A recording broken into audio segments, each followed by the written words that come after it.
വാക്യങ്ങളും മേടിച്ച് സ്തോത്രം പറഞ്ഞു പോകുന്നതല്ല നമ്മുടെ ആശയം.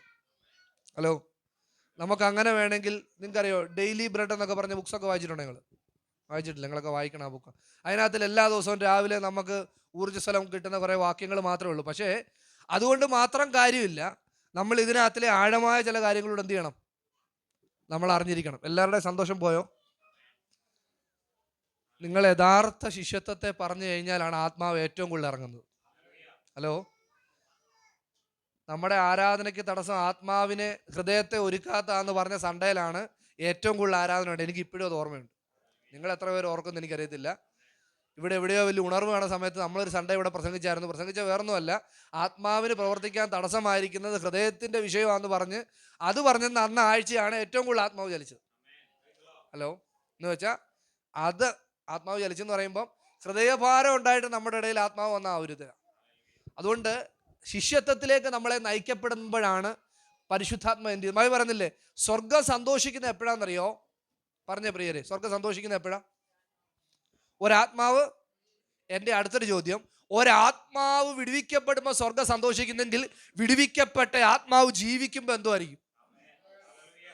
ഓ, വല്ലവരും കേൾക്കുന്നുണ്ടോ? വല്ലവരും? ഒരാത്മാവ് വിടുവിക്കപ്പെട്ടെങ്കിൽ എന്ന് വെച്ചാൽ, ഒരു കുഞ്ഞ് ജനിക്കുമ്പോൾ മാതാപിതാക്കൾക്ക്, എനിക്കറിയാം ഒരു കുഞ്ഞ് ജനിക്കുമ്പോൾ ഉണ്ടാ സന്തോഷം. വിജിയോട് ചോദിച്ചു, വിജിക്കറിയാം. ഓരോരുത്തരോട് ചോദിച്ചു, ഓരോരുത്തരെ അറിയാം. ഒരു കുഞ്ഞ് ജനിക്കുമ്പോൾ ഉണ്ടാവുന്ന സന്തോഷം നമുക്കുള്ളതാണോ, അതോ എൻ്റെ കുഞ്ഞ് സത്യത്തിൽ നടക്കുന്നു എന്നതാണോ ഏറ്റവും വലിയ സന്തോഷം? എത്രയോ പേര് പറഞ്ഞിട്ടുണ്ട്, അയ്യോ ഞാനിവന് ജന്മം കൊടുത്തു പോയല്ലോ. ഹലോ, കേൾക്കുന്നുണ്ടോ? കേൾക്കുന്നുണ്ടോ? ആരും അവരുടെ വോയിസ് ഒന്നും വരുന്നില്ല ഉണ്ടല്ലോ. അപ്പം നമുക്ക് മനസ്സിലായി, ജനിച്ചപ്പോൾ സന്തോഷം ഉണ്ടെങ്കിലും അവർ നന്നാവാതിരിക്കുമ്പോൾ ഏറ്റവും വലിയ ദുഃഖമായിരിക്കുന്നത്. അങ്ങനെയാണെങ്കിൽ വേദപുസ്തകത്തിന്റെ അടിസ്ഥാനത്തിൽ ഞാൻ പറയട്ടെ, ഒരാൾ രക്ഷിക്കപ്പെടുമ്പോൾ സ്വർഗം സന്തോഷിക്കുന്നെങ്കിൽ അവൻ ജീവിക്കുമ്പോൾ സ്വർഗത്തിന് ഇരട്ടി സന്തോഷമാണ്. എന്നോട് പറ, അതുകൊണ്ട് ഞാൻ ജസ്റ്റ് സന്തോഷത്തിലേക്ക്, സ്വർഗത്തെ കുഴപ്പമില്ല കർത്താവേ എന്ന് പറഞ്ഞ് കൈ ഉയർത്തിയ ഒരു സന്തോഷം മാത്രമാണോ ഞാൻ ആഗ്രഹിക്കുന്നത്, അതോ എൻ്റെ ഓരോ ദിവസത്തെ ജീവിതത്തിനകത്തിൽ ദൈവം സന്തോഷിക്കണമെന്നാണോ ഞാൻ ആഗ്രഹിക്കുന്നത്? പ്രിയരെ, നമ്മളെ വേദനിപ്പിക്കാത്ത, മുറിപ്പെടുത്താത്ത, ആശ്വസിപ്പിക്കുന്ന വചനം മാത്രം നമ്മൾ കേട്ടോണ്ട് പോകാനാണ് നമ്മൾ ആഗ്രഹിക്കുന്നെങ്കിൽ ഉള്ള കുഴപ്പം എന്താണെന്നറിയാവോ? പരിശോധന വരുമ്പോൾ, പരീക്ഷകൻ നിങ്ങളെ പരീക്ഷിക്കുമ്പോൾ നിങ്ങളുടെ കാലിന് ബലമില്ലാതായി പോവും. കേൾക്കുന്നുണ്ടോ?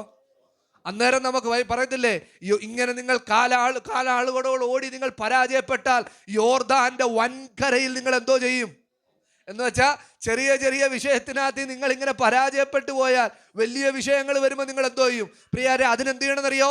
വചനത്തിനകത്തിൽ നമ്മൾ ആഴമായിട്ട് റൂട്ട് ചെയ്യപ്പെടേണ്ട ആവശ്യമുണ്ട്. അതുകൊണ്ടല്ലേ കർത്താവ് പറഞ്ഞേ, വൻമഴ പെയ്തു, കാറ്റടിച്ചു, പക്ഷെ ആ ഒരു എന്ത് ചെയ്തില്ല, ഭവനം വീണുപോയില്ല. കാരണം അതെന്താ? അത് പാറമേൽ അടിസ്ഥാനം വിട്ട വീടാണ്. ഒരാൾ യേശുവിനെ അറിഞ്ഞു വന്നിട്ട് നിലനിൽക്കാൻ കഴിയാതെ സന്തോഷം അനുഭവിക്കാൻ പോകാഞ്ഞത് വിടുതൽ കിട്ടാഞ്ഞത് കൊണ്ടല്ല, രോഗം സൗഖ്യമാഞ്ഞത് കൊണ്ടല്ല, ഫൈനാൻസ് കിട്ടാഞ്ഞതുകൊണ്ടല്ല, അവർക്ക് ആത്മസന്തോഷത്തിൽ നിലനിൽക്കാനായിട്ട് കഴിയുന്നില്ല. കാരണം അവർ ഉള്ളിൽ വചനം റൂട്ട് ചെയ്യപ്പെട്ടിട്ടില്ല. ഹലോ, കേൾക്കുന്നുണ്ടോ? അതുകൊണ്ട് ദൈവസഭയ്ക്കകത്തിൽ നമുക്ക് എന്തോ കിട്ടണമെന്നറിയാവോ? വചനത്തിനകത്തിൽ നമ്മൾ റൂട്ട് ചെയ്യപ്പെടണം. വചനത്തിനകത്തിൽ നമ്മൾ അടിയുറച്ചിരിക്കും. ഞാനൊരു സത്യം പറയട്ടെ, വചനത്തിൽ ഉറച്ചിരുന്നൊരു ആഗ്രഹത്തോടു കൂടിയാണ് നമ്മൾ കൂടി വരുന്നെങ്കിൽ ഈ പട്ടണത്തിൽ ഏത് ചർച്ചിനകത്തിൽ ദൈവം സന്തോഷിച്ചില്ലെങ്കിലും ഇതിനകത്തിൽ ദൈവം സന്തോഷിക്കും. കാരണം ദൈവത്തിൻ്റെ പരമപ്രധാന ലക്ഷ്യമാണ് തൻ്റെ കുഞ്ഞുങ്ങൾ തൻ്റെ വഴിയിൽ നടക്കണമെന്നുള്ളത്. ഈ വെളിപ്പാട് പുസ്തകത്തിൽ, എനിക്ക് സമയമില്ല, വെളിപ്പാട് പുസ്തകത്തിൽ ഒരു വാക്യമുണ്ട്, നമ്മൾ വായിക്കുന്നുണ്ട്.